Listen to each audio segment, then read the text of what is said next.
Hello दोस्तों, नमस्कार। मैं भावेश गजपाल आपका स्वागत करता हूं अपने YouTube चैनल लक्ष्य विथ भावेश गजपाल। आप खाली मेरा नाम लिखकर YouTube में सर्च करेंगे तो मेरे चैनल और मेरे वीडियोस मिल जाएंगे। भावेश गजपाल लिखकर आप सर्च करें तो आपको मेरे वीडियोस मिल जाएंगे। ये छत्तीसगढ़ के इतिहास का जो आधुनिक इतिहास हम पढ़ रहे हैं, जहां मराठों के आक्रमण से चालू हुआ है, ये उसका पार्ट 5 है। ये 5वां पार्ट है। ठीक है, इसके पहले मैं 4 वीडियो बना चुका हूं।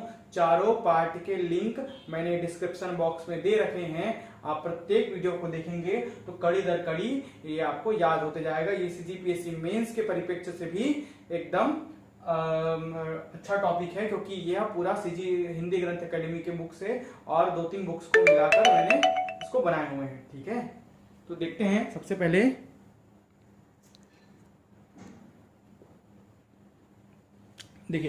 देखिए, जैसे कि मैं पुराने वीडियो में बता चुका हूं कि पुनः मराठा काल या पुनः भोसला काल आता है, तो पुनः भोसला शासन और आयकर के बारे में जो जोड़ी मिलाओ में देता है, हर पेपर में देता है। टकोली, सायर, कलाली, पंडरी, सिवई, मुंडो नून। ये मुंडो नून आपको नया लगेगा। ठीक है, इस प्रकार के करों के बारे में हर दूसरे पेपर में, दूसरे तीसरे पेपर में देता है। उन्हीं के बारे में इस वीडियो में मैं बताने जा रहा हूं। ठीक है, पुनः भोसला शासन और आयकर। ठीक है, पुनः भोसला शासन और आयकर के बारे में इसमें पढ़ाऊंगा।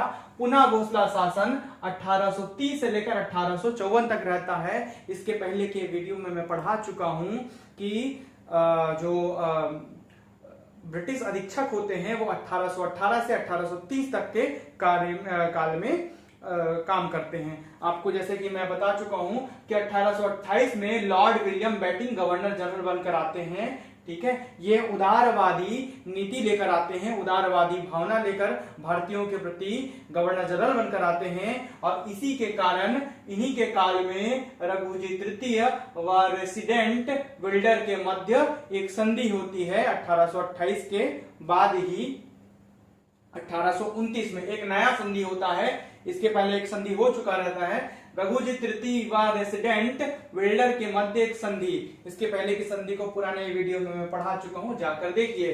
रघुजी तृतीय व रेसिडेंट बिल्डर, जो रेसिडेंट होते हैं, जो नागपुर में काम करेंगे, और यहाँ जो छत्तीसगढ़ में काम करते थे उनको अधीक्षक बोलते थे, सुपरिटेंडेंट बोलते थे। तो रेसिडेंट के अंतर्गत सुपरिटेंडेंट काम करते थे। सुपरिटेंडेंट अर्थात अधीक्षक छत्तीसगढ़ में और रेसिडेंट नागपुर में। तो नागपुर में रेसिडेंट जो था वो बिल्डर था।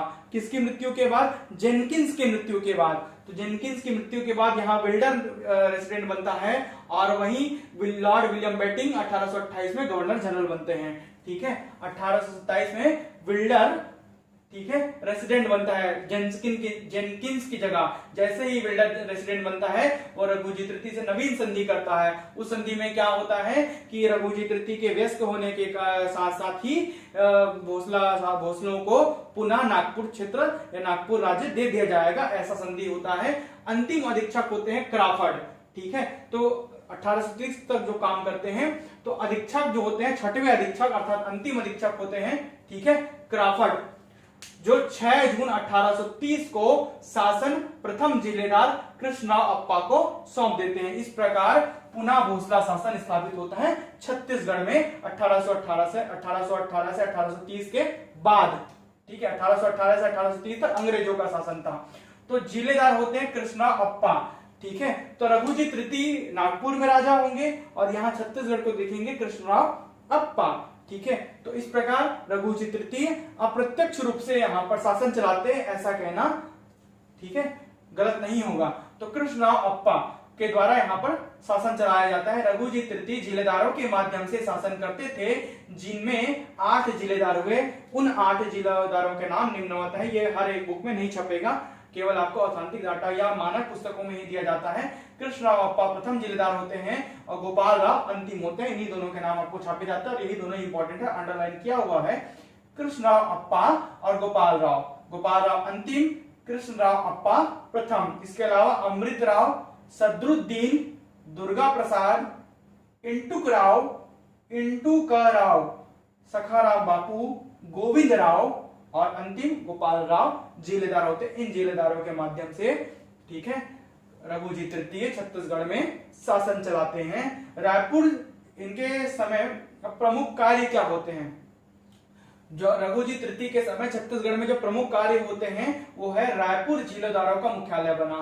तो अगर पूछेगा क्वेश्चन कि रायपुर जिलेदारों का मुख्यालय, कलेक्ट्रेट का मुख्यालय पहली बार कब बना, तो रघुजी तृतीय के कार्यकाल में जिलेदारों का मुख्यालय बना, क्योंकि इसी समय जिलेदार नियुक्त किए गए थे। कैप्टन स्लीमन द्वारा मुल्तानी ठगों का दमन किया गया। छत्तीसगढ़ में मुल्तानी ठग का आगमन हो जाता है, उस समय कैप्टन स्लीमन रहते हैं, उनको दारोमदार दिया जाता है कि मुल्तानी ठगों का वो दमन करें। 1831 में सती प्रथा उन्मूलन आदेश पारित हो जाता है। ये जो सती प्रथा उन्मूलन आदेश है 1828 में आता है, लगभग 4 दिसंबर के आसपास, और 31 तक 1831 में ये सती प्रथा उन्मूलन आदेश पारित हो जाता है। तो पूछेगा कि सती प्रथा उन्मूलन आदेश किसके काल में पारित हुआ, तो रघुजी तृतीय के काल में। कर्नल कैंपबेल जानते हैं आप, ठीक है, मेरिया विद्रोह में आप सुने होंगे, तो मेरिया विद्रोहों को मैं अलग से पढ़ाऊंगा। कर्नल कैंपबेल के द्वारा बस्तर और करौद, ये नीचे के क्षेत्र है, बस्तर और करौद के जमींदारी क्षेत्रों में नरबली प्रथा था। बस्तर और उसके करौद के जमींदारी क्षेत्रों में नरबली प्रथा चलता था, जैसे कि मेरिया जनजाति में, ठीक है, तो नरबली प्रथा चलता था, उसका दमन किया गया कर्नल कैंपबेल के द्वारा, ठीक है। ये इंपॉर्टेंट क्वेश्चन है, पूछता है मेरिया विद्रोह इसी से संबंधित है, कर्नल कैंपबेल से, उसको पढ़ाऊंगा बाद में। 11 दिसंबर 1853, ये देखिए 53 का काल आ जाता है, 11 दिसंबर 1853 को रघुजी तृतीय की मृत्यु हो जाती है नागपुर में, ठीक है। तो नागपुर के रियासत में मृत्यु हो जाती है। और डलहौजी 1854 में लॉर्ड डलहौजी आते हैं क्या बनकर, गवर्नर जनरल बनकर, और उनकी आती है हड़प नीति, ठीक है। हड़प नीति में, ठीक है, क्या आप क्या बोले, दत्तक पुत्र नहीं गोद ले सकते, अर्थात जिनका स्वयं का पुत्र नहीं है वो दत्तक पुत्र लेकर, ठीक है, शासन नहीं चला सकते। उसी नीति के तहत, हड़प नीति के तहत 1854 में गवर्नर जनरल लॉर्ड डलहौजी के द्वारा नागपुर को अंतिम रूप से अंग्रेजों के अधीन कर लिया गया। अर्थात नागपुर रियासत या राज्य अंतिम रूप से अंग्रेजों के अधीन कब हुआ, तो 1854 में लॉर्ड डलहौजी के हड़प नीति के तहत, क्योंकि रघुजी तृतीय की 1853 में मृत्यु हो जाती है। इस प्रकार का ये पूरा 1857 तक का इतिहास रहा है। अब इसमें कुछ विद्रोहों के बारे में अगले वीडियो में पढ़ेंगे हम लोग, और प्रशासन व्यवस्था के बारे में उसी कड़ी में अभी आयकर पढ़ाऊंगा, एकदम इंपॉर्टेंट, 100% इनमें से क्वेश्चन आएगा, आप देख लीजिए। सबसे पहला आयकर में टकोली, वार्षिक कर जमींदारों से, जो क्योंकि जमींदारी थी, मराठा अगर यहाँ शासन कर रहे हैं तो यहाँ जमींदार नियुक्त कर रहे हैं, तो जमींदारों से जो लिया जाने वाला, जो मराठा शासक हैं, जो बेसिकली क्या है, जो भी अधीक्षक हुए या जो भी जिलेदार हुए या जो भी यहाँ पर जमींदार हुए, ठीक है, उन जमींदारों के द्वारा उनको मराठों को कर पटाया जाता था, उस कर को बोलते थे टकोली। टकोली वार्षिक कर होता था जो जमींदारों से लिया जाता था, और यही मुख्य कर है। अगर पूछेगा मुख्य कर कौन सा है, तो टकोली है। दूसरा है सायर। सायर से आप याद रखना, सैर करने जा रहे हैं, सायर से सैर कर रहे हैं। सैर कैसे करेंगे, आयात निर्यात के साधनों से, तो आयात निर्यात कर, सैर करना, आयात निर्यात करना, सामानों को सैर करवाना, तो सैर करवाना से सायर हो जाएगा।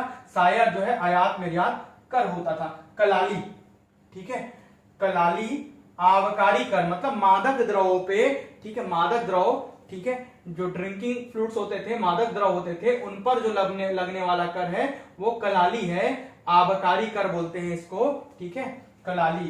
पंडरी या पंडरा, पंडरा भी लिखकर मिलेगा, पंडरी भी लिखकर मिलेगा, पंडरी कर या पंडरा कर, ये गैर कृषक कर होता था। जो कृषि के अलावा अन्य कर होते थे वो पंडरी या पंडरा कहलाता था।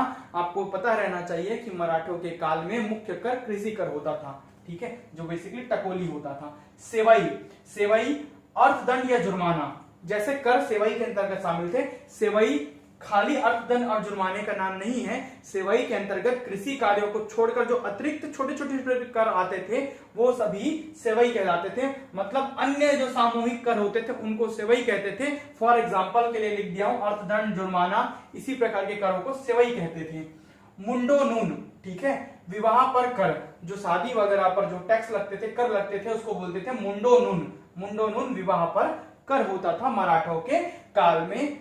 सातवां जो कर है जमींदारी कर, आयात किए हुए अनाज, आयात जो करते हैं, जो मंगा रहे हैं, आयात किए हुए अनाज के प्रति गाड़ी के पीछे 3 पायली की दर से कर लगता था उसको जमींदारी कर कहते थे। आयात किए हुए अनाज की प्रति गाड़ी, एक गाड़ी के पीछे 3 पायली, ये जो पायली है ये मापने की इकाई है, 3 पायली की दर से, ठीक है, कर लगता था उसे जमींदारी कर कहते थे। 8वां है ताहूतदारी, ताहूतदारों से भी कर लिया जाता था। ताहूतदारी प्रथा चालू की गई थी, ताहूतदार भी नियुक्त किए गए थे ताहूतदारी को चलाने के लिए, जैसे कि लोरमी और तरेंगा नामक 2 ताहूतदारी बनाए गए थे जहां पर नियुक्त होगा ताहूतदार, तो उन ताहूतदारों से भी कर लिया जाता था। ये ताहूतदारी प्रथा क्या है, जैसे जो बंजर क्षेत्र है या जो त्यज भूमि, जो त्यागी गई, वो छोड़ी गई भूमि है जहां पर कृषि नहीं हो पा रहा है, उन भूमि को ऐसे जमींदारों को दिया जाता था जहां जिनके पास पैसे ज्यादा हैं और लोग ज्यादा हैं, तो वो क्या करते थे, उन भूमि को कृषि योग्य बनवाते थे। तो जो जमींदार उन भूमि को रखते थे मराठों से लेकर, ठीक है, उनको टैक्स पटाना पड़ता था, तो उनको बोलते हैं ताहूतदारी कर। एक नवीन व्यवस्था थी, भूमि संबंधी पट्टे निश्चित अवधि के लिए दिए जाते थे। मतलब एक जमींदार को, मराठा लोग एक जमींदार को दे दिए 1 साल के लिए, मान लो सपोज दे दिए कि 1 साल के लिए आप उस भूमि को रखोगे और उस भूमि को क्या बनाओगे, खेती योग्य बनाओगे। तो जमींदारों को जो भूमि दे दिया जाता था, किसके, एक संबंधी भूमि संबंधी पट्टे निश्चित अवधि के लिए दे दिए जाते थे। जैसे लोरवी और तरेंगा 2 ताहूतदारी नियुक्त किए गए, ताहूतदारी बनाए गए थे जहां ताहूतदार थे। बंजर और त्यज्य भूमि के हेतु ताहूतदारी प्रथा चालू की गई थी, तो उनसे भी कर लेना जाहिर सी बात है, ठीक है। तो ये ताहूतदारी कर कहलाता था। एक पॉइंट मैं नोट लिख दिया हूं कि प्राचीन मवेशी बाजार रतनपुर में था, ये आ चुका है क्वेश्चन सीजीपीएससी सीजी व्यापम, ठीक है, के पेपर में आ चुका है। प्राचीन मवेशी बाजार रतनपुर, सबसे प्राचीन मवेशी जानवरों का बाजार है रतनपुर।